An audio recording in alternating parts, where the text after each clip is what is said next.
quelques mois, un appui de taille pour la transition vers l'agroécologie est venu d'une petite ferme normande, jusqu'alors inconnue. La ferme du Bec et Loing, fondée il y a 10 ans seulement, par Charles-Hervé Gruyé, sur un terrain plutôt ingrat au départ.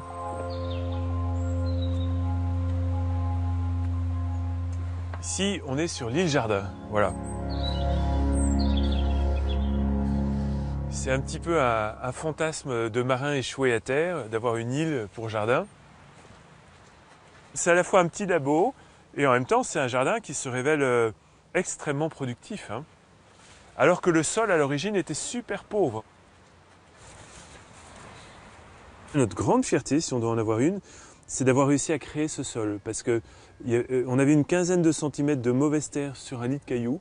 Donc le sol sur lequel croissent nos végétaux, il est beaucoup d'origine anthropique, c'est-à-dire créé par nous, par les êtres humains, avec tous ces paillages. On est amoureux de notre terre, voilà. On la bichonne, elle est vivante, c'est vraiment une compagne.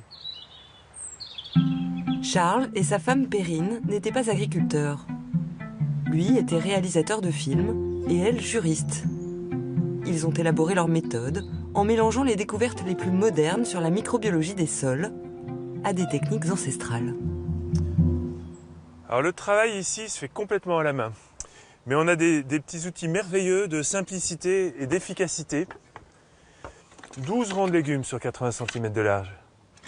Là où un tracteur serait obligé de les espacer d'à peu près 30 cm pour circuler entre les rangs, quoi. Et c'est l'un des secrets de la productivité de la ferme, c'est des outils manuels, totalement manuels, mais très efficaces. La petite exploitation atteint rapidement une productivité hors norme. 10 fois celle d'un maraîcher classique, grâce aux méthodes agroécologiques, notamment l'association de végétaux.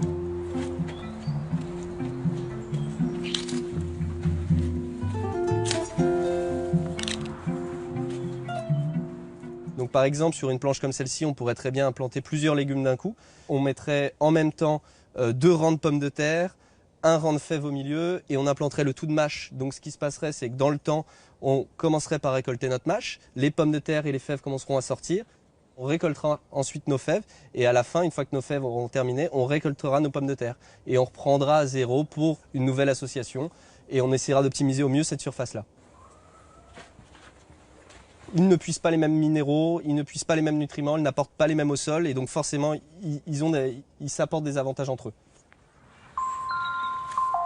En 2011, l'INRA décide de venir étudier le phénomène Bec et Loing. Son rapport final, sorti en 2015, conclut qu'il est possible, sans chimie ni travail du sol, de produire davantage, tout en rémunérant confortablement l'agriculteur. Dès la première année, les 1000 mètres carrés ont produit 32 000 € de légumes. Ce qui démontrait que c'était viable. Mais en fin d'études, on a atteint 55 000 €. Et du coup, là, ça devenait même confortable. Et on en est qu'au tout début, c'est-à-dire qu'on constate qu'on a encore une énorme marge de progrès. Alors cette étude a fait l'effet un peu d'un gros pavé dans la mare au sein de la profession. Beaucoup nous accusent d'être des affabulateurs, pourtant les chiffres sont béton. Et en même temps, ça suscite beaucoup d'enthousiasme, tant en France qu'à l'étranger, parce que une agriculture qui se révèle très productive, avec des produits délicieux, économiquement rentables, mais qui stocke du carbone, qui protège la biodiversité, que demander de mieux, quoi. Ça semble presque trop beau pour être vrai.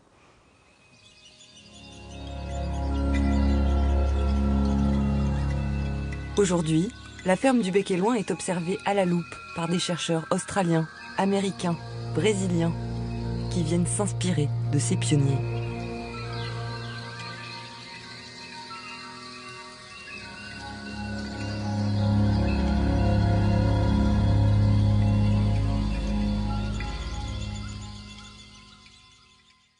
Voilà pour ce document signé 13h15 le dimanche. Tout de suite la météo, Tania Youm. Puis vivement dimanche, Michel Drucker reçoit Michel Bouquet. Je vous donne rendez-vous à 20h pour votre journal.